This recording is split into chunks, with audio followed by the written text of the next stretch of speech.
Hello everyone, Meepa here, trying to make your Monday a little better and maybe even something to look forward to. Welcome back! We are here once again with more pages for Scene 6. Look at us go! We're going so fast, yet so slow at the same time.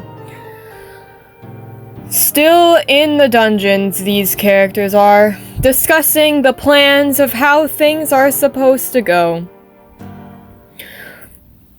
I had fun drawing a nervous Luca. I don't know why. I think it's just because he got to be a bit more expressive, whereas for the rest of the webcomic, everyone's just kind of been smiley, peaceful, other than the occasional Penelope spook. So getting to make him a little bit more expressive, especially in his body language as well, I've been enjoying. Like a little note that I made to myself while like sketching and drawing him nervous is that he kind of fiddles with his hands a bit. So I enjoyed doing that. Even though hands can be difficult to draw, if you draw people at all, you understand. Maybe not everyone, but I think it's safe to assume most people understand if they draw people. Hands are hard. But I feel like I've been doing alright in figuring out how to make his little fiddles work out. Something that I've also been enjoying about doing Scene 6, at least the part in the dungeons, is the lighting. I love doing the type of lighting where you just put shadow over everything, just completely cover it, and then you erase away the light.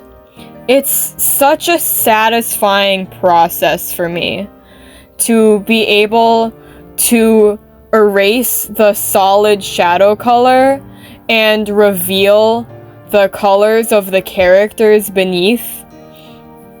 It's just fun for me to do.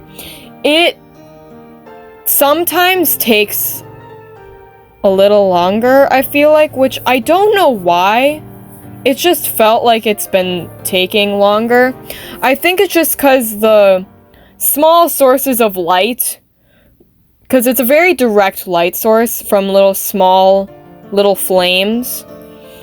So it's a lot for me to wrap my head around to figure out where exactly the light is coming from, keeping that in mind, and also figuring out how that interacts with the shape of the character in 3D space. Like for this prisoner here, their head is facing down. When their head was facing down, most of their face was in shadow, but I had to figure out where exactly their face might stick out a little bit more, so then the light would hit that, and I'd have to erase that area of shadow. It's just a lot of thinking at some points, which I think is why it's taking a little longer. But I've also been skipping the step where I end up rounding out the shadows with the watercolor brush. For this scene and this space, I've been skipping that for time's sake a little bit, and because I think it still looks good, so I've been enjoying that. But that is all I have for this week.